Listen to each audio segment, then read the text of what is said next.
So with that, Jess, no, just because of time.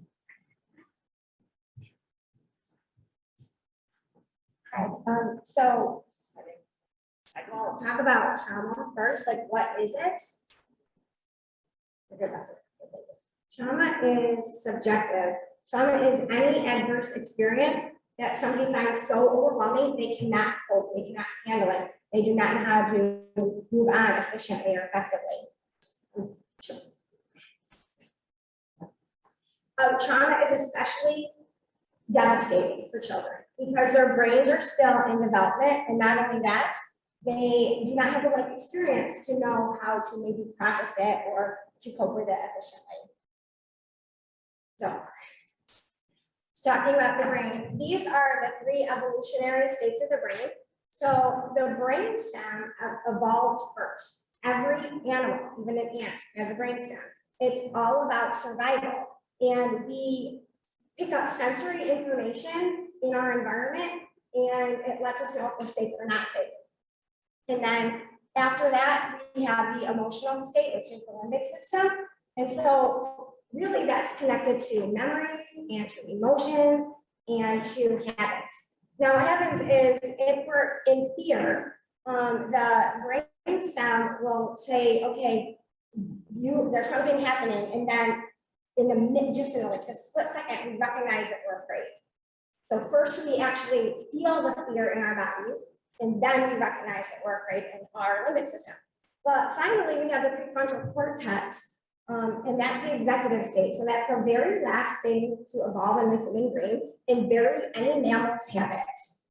So humans and not very many other mammals have the executive state, which allows us to think rationally, to reason, to use language, to choose conscious responses. So this becomes really important because guess what? Our brains don't fully mature until we're 25 or 30 years old.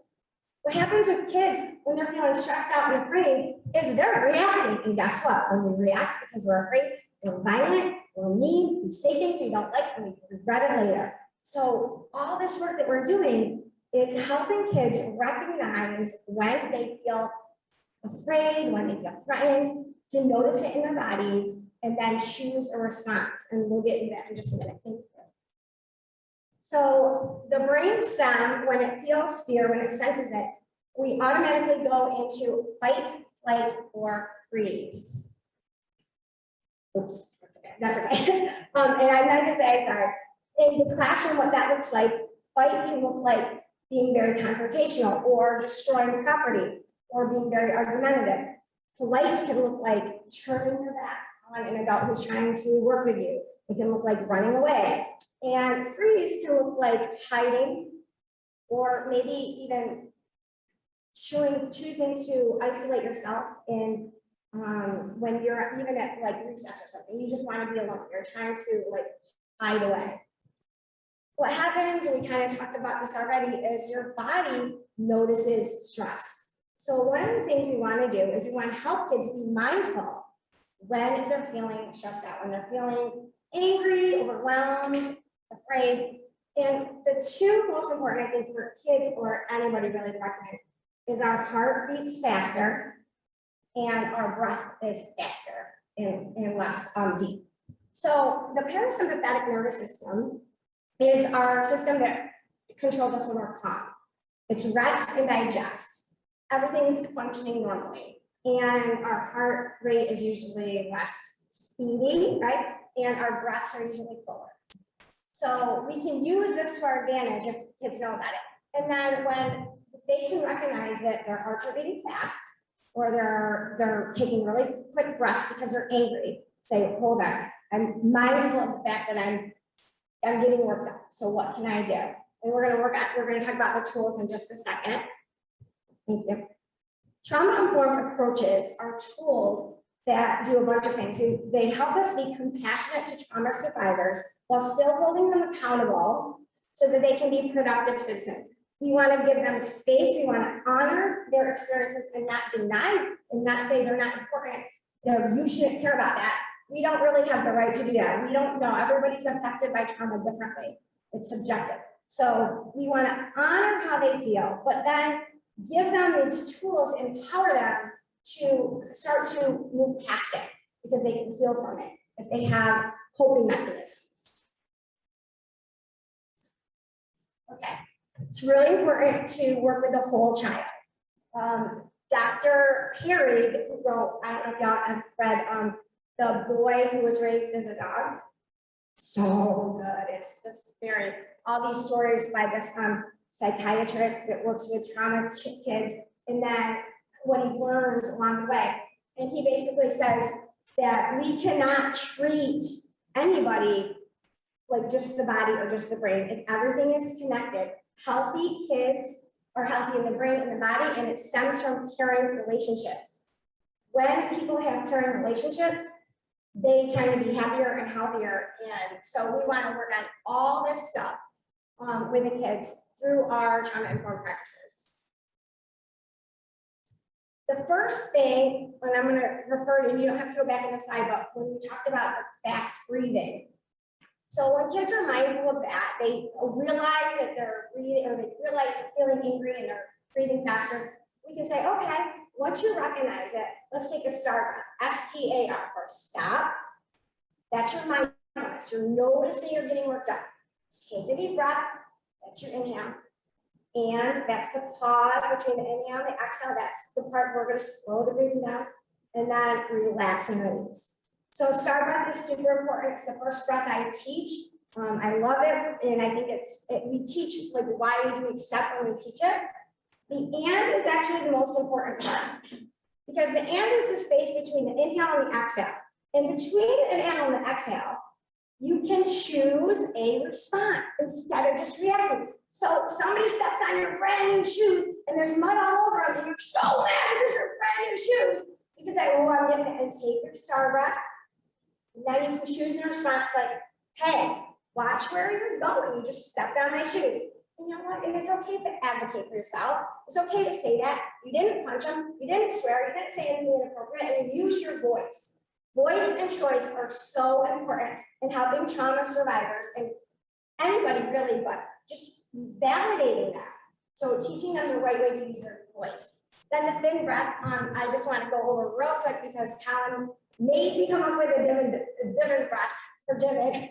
And I think it's super, super cute. So it goes like this. Find your feelings.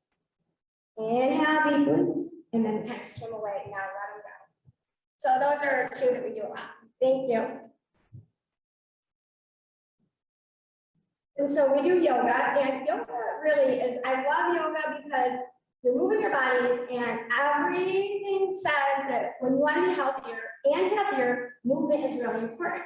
But yoga is extra special because I always talk about how we all physically look different on the outside right here and now. And our yoga poses are going to look different. So it's a practice of really being aware of how your body feels in a pose, and you can change it. It doesn't have to look like the instructor. It doesn't have to look like anybody else.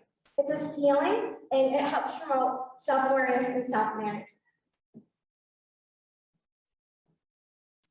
Meditation is to the brain as sleep is to the body. So we all know we have less energy if we don't get a good night's sleep. But if we get a good night's sleep, then we can be really active the next day and we feel really great. When we take just even a few moments every day to just sit and let our brain actually relax and be calm, we can actually turn into that executive function better. We can process information more clearly. We can be more creative. We can solve problems more peacefully. So meditation is really important, and there's no one way to meditate. I like to guide kids in meditation and give them a single pointed focus. Usually it's something that's connected with SEL components like forgiveness. That's a big one.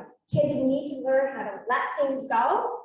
We all do, because look at our world. Like when people get mad, look what they do to each other, even adults. Not many adults are actually good role models these days. I mean, look at the news, right? So forgiveness, tolerance. We wouldn't have these problems if people could just accept everybody for who they are. And of course, kindness. Mindfulness. So mindfulness is one of my favorite things to teach. If you don't know what mindfulness is, it means in the present moment, accepting it as it is without judgment. I mean, it's beautiful. So I love to connect back into curriculum with mindfulness. And it's really just something that I've been really working on, and it's one of my favorite things. These rocks, we were at Broadway last week, and we had done it's a two-part lesson where we kind of meditated and thought about our voices, what do we want to say in the community, how can we express ourselves, and then the second part was painting and getting them out there, and the kids are going to, some of them want to put them throughout the whole community for other people to find. There's lots of different mindfulness lessons, but I try to connect it back in some way, either with science or social studies or ELA. Those are easier to do than that. And then finally, practicing positive thinking is super important. We know that when people are positive, they have a growth mindset, they're more kind usually, they develop healthy habits of mind.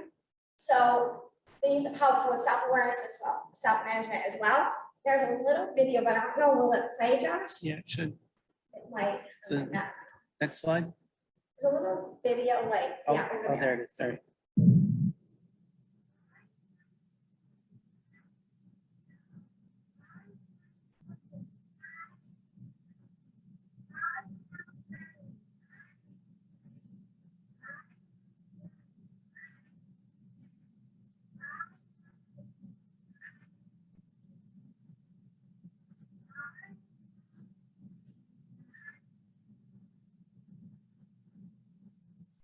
Okay, so that was hard to hear, but they're repeating after me. I am brave. I am kind. I am capable. I mean, imagine going to school every day and your teacher's leading you through these affirmations. And guess what? Soon you're going to believe it. You're going to be like, you know what? I can do that. So they're really, really powerful to help kids live happy, healthy, and really know that they can overcome their challenges. This was just, we just got some, what do you call it, fanfare and tweeter from Beth Manwaring. Thank you, Beth. And then this was a video of kind of a culmination, but I don't know if it's going to play. Okay. It's really short, and you kind of get to see all the little components.